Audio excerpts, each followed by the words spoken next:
VD సతీషన్‌క సీఎంగా ప్రమాణ స్వీకారం చేయబోతా ఉన్నారు. అయితే ఇక్కడ చివరి వరకు జరిగినప్పటికీ ఈ చర్చలు జరిగినప్పటికి కూడా దాదాపు గంట పాటు కేసీ వేణుగోపాల్ రాహుల్ గాంధీతో భేటీ అయ్యారు.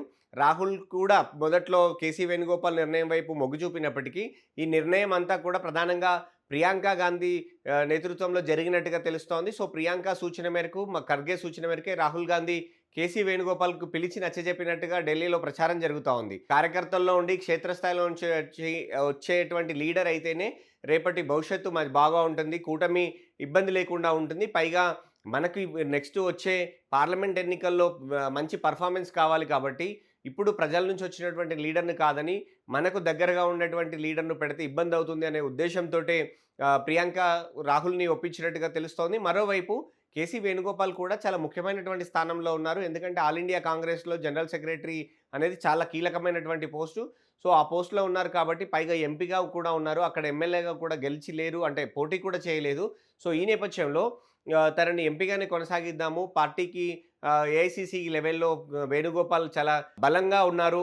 ఆయన అన్ని విషయాలు తెలుసు. పార్టీ మీద పూర్తి పట్టుదలతో ఉన్నటువంటి వ్యక్తి కాబట్టి మీరు ఇక్కడే కొనసాగండి అని చెప్పినట్టుగా తెలుస్తోంది. సో, కేసీ వేణుగోపాల్ కూడా అందుకు ఒప్పుకున్నారు. కొద్ది రోజుల క్రితం అయితే ఏఐసీసీ ఖర్గే పదవి పూర్తయిన తర్వాత ఆల్ ఇండియా కాంగ్రెస్ పార్టీ అధ్యక్షుడిగా అవసరమైతే కేసీ వేణుగోపాల్‌ను కూడా నియమించే అవకాశం ఉంది అనేది కూడా చర్చ జరిగిన నేపథ్యంలో, సో, రాహుల్ గాంధీ సూచన మేరకు కేసీ వేణుగోపాల్ ఆహ్, ప బెట్టు వీడినట్టుగా తెలుస్తోంది. సో, వీడీ సతీషన్‌కు ఓకే అన్నారు. అంతకుముందు కేసీ వేణుగోపాల్ ఫైనల్ అవుతారు అనుకున్నప్పుడు కూడా వీడీ సతీషన్ ఒకటే మాట చెప్పారు.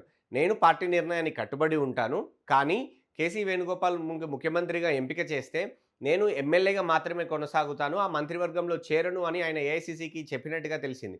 సో, ఇవన్నిటి కూడా భవిష్యత్తులో కొత్తగా ఇబ్బందులు కలగకుండా ఉండేందుకు మాత్రమే కేసీ వేణుగోపాల్‌ని కాదని వీడీ సతీషన్ వైపు కాంగ్రెస్ పార్టీ మొగ్గు చూపినట్టుగా తెలుస్తోంది. పైగా ఈ ఎంపికలో కాంగ్రెస్ పార్టీతో పాటు యూడీఎఫ్ కూటమిలో కీలకంగా ఉన్నటువంటి ముస్లిం లీగ్ పార్టీ కూడా కీలక పాత్ర పోషించినట్టుగా అయితే చాలా స్పష్టంగా కనపడుతుంది.